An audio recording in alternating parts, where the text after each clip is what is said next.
Hey, welcome back to the Ping Pong Flix Show. My name is Chris Wong. I got a few DC updates for you today, including Shazam, Fury of the Gods. Also, David Ayer speaks a little bit more about his Suicide Squad cut.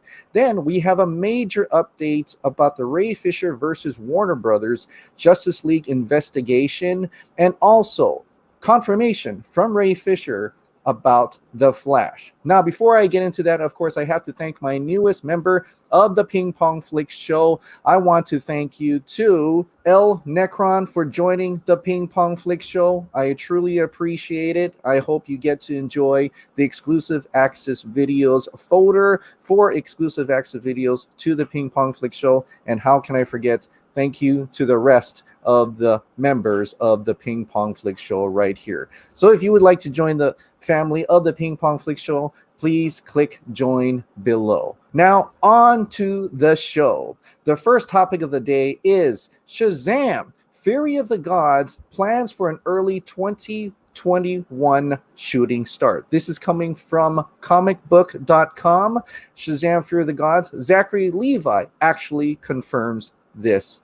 Comicbook.com says Shazam 2 plans to film in the first quarter of 2021. Confirmed by star Zachary Levi, who says New Line Cinema and Warner Bros. have to get it to it soon because the sequel's young stars are growing fast. He said this: they announced that we are going to do a sequel pretty much right after we premiered. They knew we were tracking well enough. They were happy enough with the numbers, Levi said on Dan Fogler's 40 Experience. So they have been steadily and earnestly working on the script for the sequel, and I think quarter one of next year is the idea. COVID has kind of made everything a little bit up in the air, but very much the intent is to make another one. He added, we got to get to it fast. The kids are growing fast. In April, following a shift that pushed Robert Pattinson's The Batman from June to October 2021, Warner's bumped up Ezra Miller's The Flash from July to June 22nd to June 2022 and moved its Shazam sequel from April to November of 2022. It was going to be in April 2022, and then they pushed the date, partly because of COVID, I think, Levi said. I'm actually quite grateful. I think a November release is a better calendar spot.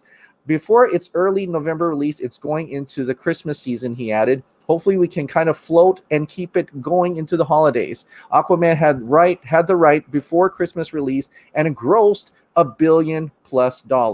So during a summer convention appearance in 2019, Levi said the studio wanted to make Shazam 2 as soon as possible because of its younger cast. They want to make it as soon as possible because those kids are growing fast, growing up like weeds. So if we can't do that in like the next 2 days, they're going to be full-grown adults, he joked. Shazam, Fear of the Gods will be open on theaters November 4th of 2022. Next topic is involving David Ayer's Suicide Squad. David Ayer has faith in his Suicide Squad cut release and that fans will love it. He shared this on Twitter these past 24 hours. In a slang that is equivalent to bro, it's amazing, and you are going to love my original version. But as fans decided to ask him more if he's actually saying that is complete and that we're actually going to see it, he said this: I have faith that one day it will be released to the public, but it is a great battle. See what happens. So as fans and myself, we are very much eager to see your David Ayer's Suicide Squad and hope this actually means you're a little bit more confident in its release, and hopefully one day HBO Max will release it on their streaming service. Next up is an update on that Justice League investigation. This time, Ray Fisher responds to Warner Brothers' statement the other day. He first had this tweet: thank you for all the support and for seeing through Warner Brothers Pictures' desperate and scattershot attempt to discredit me to continue protecting those in power. I met with the investigator via Zoom on August 26th. Below is an email I sent to my team and SAG, Screen Actors Guild, immediately after. Hey crew, just got off the phone with the investigator. Had to end the interview early before going into detail with him. He's definitely been put on the case by Warner Brothers Pictures, not Warner Media. His findings will go directly and solely to Warner Brothers Pictures Legal. He also had another person on the line as a witness which weren't made aware of. I told him I need to have a rep on the line as security for myself. He tried to keep me on the line, but I told him I would need to consult my team before proceeding. Can we jump on a call, discuss soon? Best, Ray Fisher. It is also worth noting that I made it clear to the world on August 21st I would be vetting the investigator to ensure a fair and protected process for all witnesses. At Warner Brother Pictures has escalated this to an entirely different level, but I'm ready to meet the challenge. But that's not all. He actually had a little bit more to say to this today. Down and saying, would you be willing to support an investigation into what I'm relaying? And he and I had talked in great detail about Joss Whedon. We talked in great detail about Geoff Johns. We talked in great detail about John Berg. And his excuse for the situation with Geoff Johns was, well, Ray, I worked with Geoff on Shazam. I don't really think that he would do that sort of stuff or be that sort. And I go, Walter, you weren't there. I'm telling you, you weren't. You were not there when the man used back channel communication to call me into his office and made the veiled threat to my career. You weren't there for that.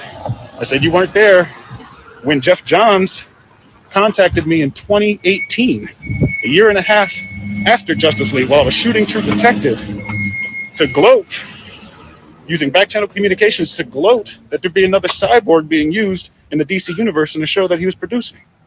I said, Walter, you weren't there for those things. So you can't tell me about it. And so finally, when we got to the heart of all that stuff, and I realized that clearly this is a situation wherein Walter was attempting to protect Geoff Johns because of his continued business partnerships, such as Wonder Woman 1984, such as whatever other projects that they may have coming down the pipeline. I ended up saying, listen, this is just what I need. And so when he wanted more specifics about what was said and who said it, I refused to give him such specifics. I said, Walter, this is sensitive information. I said, the people that have stories to tell need to be protected. And so he did not escalate the situation in Warner Media. Since they've opened up the can of worms, there are going to be certain things that I'm now going to be saying publicly, not about the specific experiences in Justice League, but in how the things have been handled up until this point, since I've come out with my allegations about Joss Whedon, Geoff Johns, John Berg. And if you remember, I had left in quotation marks and others. And there was a very specific reason why I put and others in quotation marks when I mentioned the Warner Media investigation. So you guys, I appreciate the love and I appreciate the support. I'm not going to stop fighting. I've had so many people reach out to me, both personally and people who I don't know, professionals in the industry who reached out and said, I know you're telling the truth. I know you're telling the truth, because they know the people that we're dealing with. And so they're encouraging me to go on. You guys are encouraging me to go on. I'm going to keep fighting the good fight, but I'm going to fight it with hard fact. I'm not going to fight it with emotion like they're probably wanting me to do. I'm going to fight it with hard fact. I'm going to fight it with logic. I'm going to fight it with common sense, because obviously that's the only thing that can cut through the nonsense, right? That's the only thing that can cut through those sorts of weird blanket statements that people make. So, I will say, shame on them for doing that. And if they are hoping that I sue them so that they can go on and ask a judge to put a gag order on me until all this stuff is done, they've got another thing coming. Ray Fisher also went on to say about Warner Brothers' statement to them that if they can't buy or bully you, then the only thing that they can do is discredit you. And this is all on Ray Fisher's recent Instagram live that I'll link down in the description below, so you can yourself view the entire 15-minute video. At this time, Warner Brothers nor Warner Media has issued any updated statements. Now, as I mentioned in my other video, that Ray Fisher looks like is in talks to reprise his role as Cyborg in the Flash movie, according to the Warner Brothers statement. Recently, Ray Fisher did confirm on Twitch to have been in talks with Warner Brothers in regards to reprising his role as Cyborg. As you may or may not have already known, there was a actual casting grid that came out in December of 2019, in which the role has moved beyond development for Thomas Wayne, but also a strong supporting role for Cyborg, played by none other than Ray Fisher.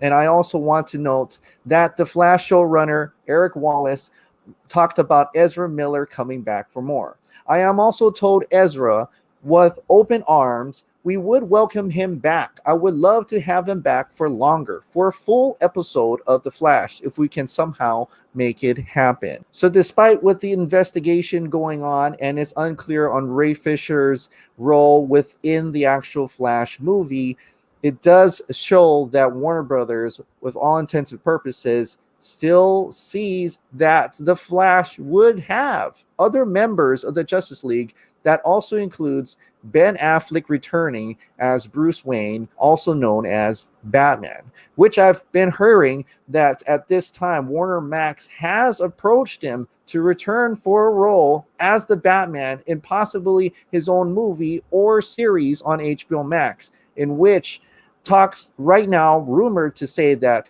he has so far declined. So I'm hoping that that's not true, and I'm hoping that we'll learn more at this coming DC fandom, or maybe even the rumored HBO Max fandom.